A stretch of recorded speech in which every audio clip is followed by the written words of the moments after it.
یہ وفات سے 3 دن پہلے کی بات ہے۔ حضور صلی اللہ علیہ وآلہ وسلم حضرت میمونہ رضی اللہ تعالی عنہا کے گھر تشریف فرما تھے۔ ارشاد فرمایا میری بیویوں کو جمع کرو۔ تمام ازواج مطہرات جمع ہو گئیں تو حضور اکرم صلی اللہ علیہ وآلہ وسلم نے دریافت فرمایا کیا تم سب مجھے اجازت دیتی ہو کہ بیماری کے دن میں عائشہ رضی اللہ تعالی عنہا کے ہاں گزار لوں؟ سب نے کہا اے اللہ کے رسول صلی اللہ علیہ وآلہ وسلم آپ کو اجازت ہے۔ پھر ایسا ہوا کہ اٹھنا چاہا لیکن اٹھ نہ پائے تو حضرت علی رضی اللہ تعالی عنہ اور حضرت فضل بن عباس رضی اللہ تعالی عنہ آگے بڑھے اور نبی اکرم صلی اللہ علیہ وآلہ وسلم کو سہارے سے اٹھا کر سیدہ میمونہ رضی اللہ تعالی عنہ کے حجرے سے حضرت عائشہ رضی اللہ تعالی عنہ کے حجرے کی طرف لے جانے لگے۔ اس وقت صحابہ کرام رضوان اللہ علیہم اجمعین نے حضور اکرم صلی اللہ علیہ وآلہ وسلم کو اس بیماری اور کمزوری کے حال میں پہلی بار دیکھا تو گھبرا گئے اور ایک دوسرے سے پوچھنے لگے کہ رسول اللہ صلی اللہ علیہ وسلم کو کیا ہوا ہے؟ چنانچہ صحابہ کرام رضوان اللہ علیہم اجمعین مسجد میں جمع ہونا شروع ہو گئے اور مسجد شریف میں ایک رش ہو گیا۔ حضور صلی اللہ علیہ وسلم کا پسینہ شدت سے بہہ رہا تھا۔ حضرت عائشہ رضی اللہ تعالی عنہا فرماتی ہیں کہ میں نے اپنی زندگی میں کسی کا اتنا پسینہ بہتے نہیں دیکھا، اور فرماتی ہیں میں رسول صلی اللہ علیہ وسلم کے دست مبارک کو پکڑتی اور اسی کو چہرہ اقدس پر پھیرتی، کیونکہ نبی کریم صلی اللہ علیہ وآلہ وسلم کا ہاتھ میرے ہاتھ سے کہیں زیادہ محترم اور پاکیزہ تھا۔ مزید فرماتی ہیں کہ حبیب خدا صلی اللہ علیہ وآلہ وسلم کی زبان پر بس ایک ہی ورد تھا، لا الہ الا اللہ، بے شک موت کی بھی اپنی ہی سختیاں ہیں۔ اسی اثناء میں مسجد کے اندر حضور صلی اللہ علیہ وآلہ وسلم کی بیماری کے بارے میں خوف کی وجہ سے لوگوں کا شور بڑھنے لگا۔ آپ صلی اللہ علیہ وآلہ وسلم نے پوچھا یہ کیسی آوازیں ہیں؟ عرض کیا گیا کہ اے رسول اللہ صلی اللہ علیہ وآلہ وسلم یہ لوگ آپ کی حالت سے خوف زدہ ہیں۔ ارشاد فرمایا کہ مجھے ان کے پاس لے چلو۔ پھر اٹھنے کا ارادہ کیا لیکن اٹھ نہ سکے تو آپ صلی اللہ علیہ وآلہ وسلم پر 7 مشکیزیں پانی کے بہائے گئے۔ تب کہیں جا کر افاقہ ہوا تو سہارے سے اٹھا کر ممبر پر لائے گئے۔ یہ رسول اللہ صلی اللہ علیہ وآلہ وسلم کا آخری خطبہ تھا اور آخری کلمات تھے۔ فرمایا اے لوگو شاید تمہیں میری موت کا خوف ہے؟ تو سب نے کہا جی ہاں اے رسول اللہ صلی اللہ علیہ وآلہ وسلم ایسا ہی ہے۔ ارشاد فرمایا اے لوگو تم سے میری ملاقات کی جگہ دنیا نہیں، تم سے میری ملاقات کی جگہ حوض کوثر ہے۔ خدا کی قسم گویا کہ میں یہیں سے حوض کوثر کو دیکھ رہا ہوں۔ اے لوگو مجھے تم پر تنگ دستی کا خوف نہیں بلکہ مجھے تم پر دنیا کی فراوانی کا خوف ہے کہ تم اس معاملے میں ایک دوسرے سے مقابلے میں لگ جاؤ گے جیسا کہ تم سے پہلے پچھلی امتوں والے لگ گئے تھے، اور یہ دنیا تمہیں بھی ہلاک کر دے گی جیسا کہ انہیں ہلاک کر دیا۔ پھر مزید ارشاد فرمایا اے لوگو نماز کے معاملے میں اللہ سے ڈرو، اللہ سے ڈرو، نماز کے معاملے میں اللہ سے ڈرو، اللہ سے ڈرو۔ مطلب یہ تھا کہ عہد کرو کہ نماز کی پابندی کرو گے، اور یہی بات بار بار دہراتے رہے۔ پھر فرمایا اے لوگو عورتوں کے معاملے میں اللہ سے ڈرو، عورتوں کے معاملے میں اللہ سے ڈرو، میں تمہیں عورتوں سے نیک سلوک کی وصیت کرتا ہوں۔ مزید فرمایا اے لوگو ایک بندے کو اللہ نے اختیار دے دیا ہے کہ دنیا کو چن لے یا اسے چن لے جو اللہ کے پاس ہے، تو اس بندے نے اسے پسند کیا ہے جو اللہ کے پاس ہے۔ اس جملے سے حضور صلی اللہ علیہ وآلہ وسلم کا مقصد کوئی نہ سمجھا، حالانکہ ان کی اپنی ذات مراد تھی، جبکہ حضرت ابوبکر صدیق رضی اللہ تعالی عنہ وہ تنہا شخص تھے جو اس جملے کو سمجھے اور زار و قطار رونے لگے اور بلند آواز سے گریہ کرتے ہوئے اٹھ کھڑے ہوئے اور پکارنے لگے ہمارے باپ دادا آپ پر قربان، ہمارے بچے آپ پر قربان، ہمارے مال و دولت آپ پر قربان۔ روتے جاتے ہیں اور یہی الفاظ کہتے جاتے ہیں۔ اصحابہ کرام رضوان اللہ علیہم اجمعین پر ناگوار گزرا۔ اور ناگواری سے حضرت ابو بکر صدیق رضی اللہ تعالی عنہ کی طرف دیکھنے لگے کہ انہوں نے نبی کریم صلی اللہ علیہ وآلہ وسلم کی بات کیسے قطع کر دی۔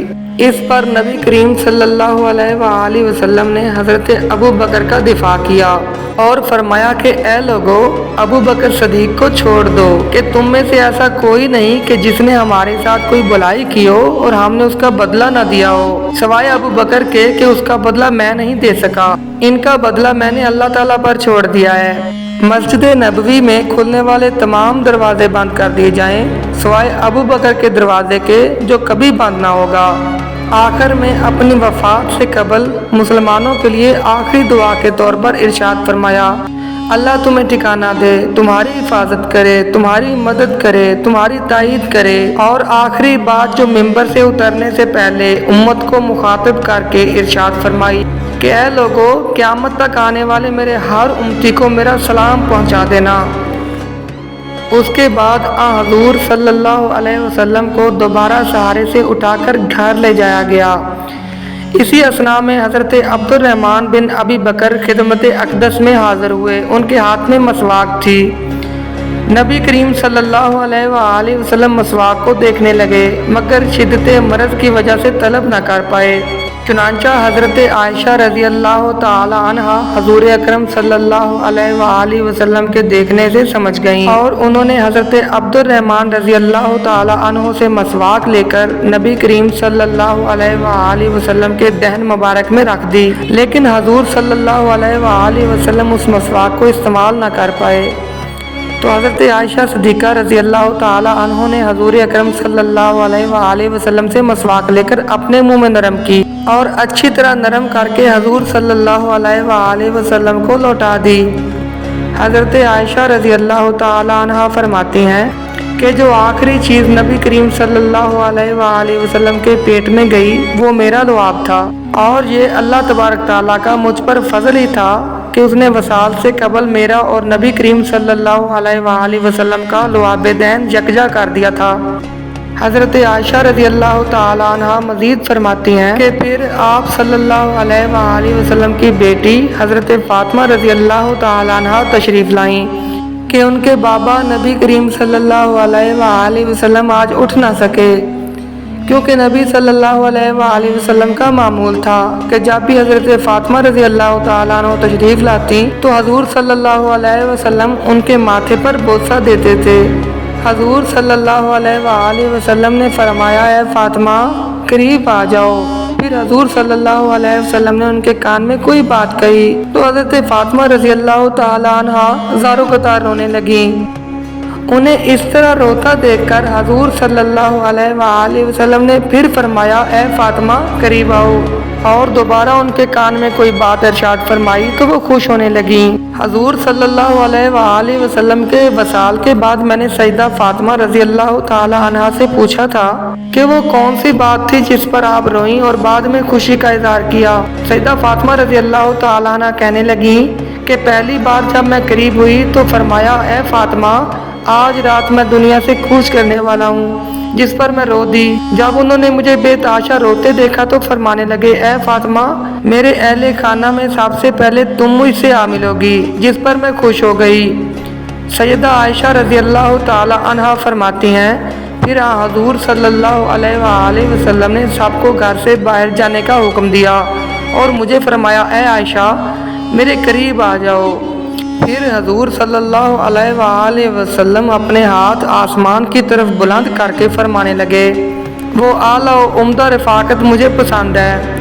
پھر حضرت جبرائیل علیہ السلام خدمت اقدس میں حاضر ہوئے اور فرمانے لگے، یا رسول اللہ صلی اللہ علیہ وآلہ وسلم ملک الموت دروازے پر کھڑے ہیں اور شرف بازیابی چاہتے ہیں۔ آپ صلی اللہ علیہ وآلہ وسلم فرمانے لگے، جبرائیل انہیں آنے دو۔ ملک الموت نبی کریم صلی اللہ علیہ وآلہ وسلم کے گھر میں داخل ہوئے اور کہا، السلام علیکم یا رسول اللہ، مجھے اللہ نے آپ کی چاہت جاننے کے لیے بھیجا ہے کہ آپ صلی اللہ علیہ وآلہ وسلم دنیا میں رہنا چاہتے ہیں یا اللہ سبحانہ و تعالیٰ کے پاس جانا پسند کرتے ہیں۔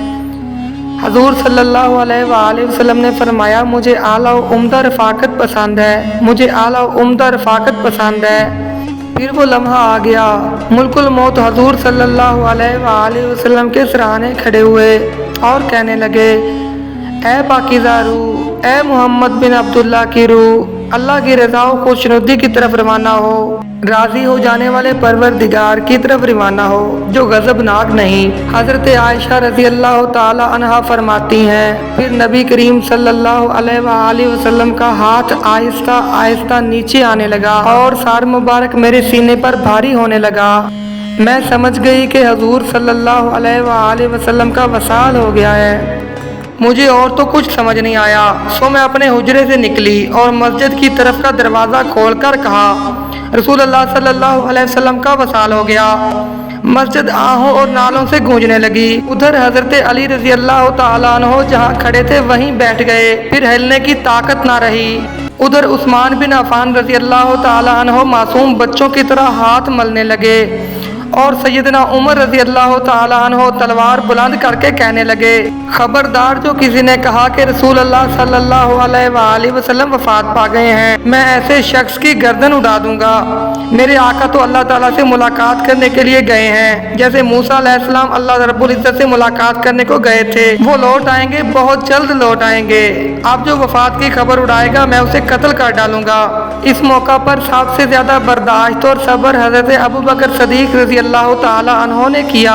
آپ رضی اللہ تعالیٰ عنہ حجرہ نبوی میں داخل ہوئے، رحمت دو عالم صلی اللہ علیہ وآلہ وسلم کے سینے مبارک پر سر رکھ کر رو دیے اور کہنے لگے، ہائے میرا پیارا دوست، ہائے میرا مخلص ساتھی، ہائے میرا محبوب، ہائے میرا نبی۔ پھر حضور صلی اللہ علیہ وآلہ وسلم کے ماتھے پر بوسہ دیا اور کہا، یا رسول اللہ صلی اللہ علیہ وآلہ وسلم، آپ پاکیزہ جیے اور پاکیزہ ہی دنیا سے رخصت ہو گئے۔ حضرت ابوبکر صدیق رضی اللہ تعالیٰ عنہ باہر آئے اور خطبہ دیا کہ جو شخص محمد صلی اللہ علیہ وآلہ وسلم کی عبادت کرتا ہے تو سن لے کہ حضور صلی اللہ علیہ وآلہ وسلم کا وصال ہو گیا ہے، اور جو اللہ کی عبادت کرتا ہے وہ جان لے کہ اللہ تعالیٰ کی ذات ہمیشہ زندہ رہنے والی ہے جسے موت نہیں۔ حضرت عمر رضی اللہ تعالیٰ عنہ کے ہاتھ سے تلوار گر گئی۔ حضرت عمر رضی اللہ تعالیٰ عنہ فرمانے لگے، پھر میں کوئی تنہائی کی جگہ تلاش کرنے لگا جہاں اکیلا بیٹھ کر رو لوں۔ حضور صلی اللہ علیہ وآلہ وسلم کی تدفین کر دی گئی۔ سیدہ فاطمہ رضی اللہ تعالیٰ عنہ فرماتی ہیں، کیسے گوارا کر لیا کہ نبی اکرم صلی اللہ علیہ وآلہ وسلم کے چہرہ انور پر مٹی ڈالو۔ پھر کہنے لگیں، ہائے میرے پیارے بابا جان کہ اپنے رب کے بلاوے پر چل دیے، ہائے میرے پیارے بابا جان کہ جنت الفردوس میں اپنے ٹھکانے کو پہنچ گئے۔ تو ناظرین، ایک بار آپ صلی اللہ علیہ وآلہ وسلم کے لیے درود شریف پڑھ لیں۔ اللہ حافظ۔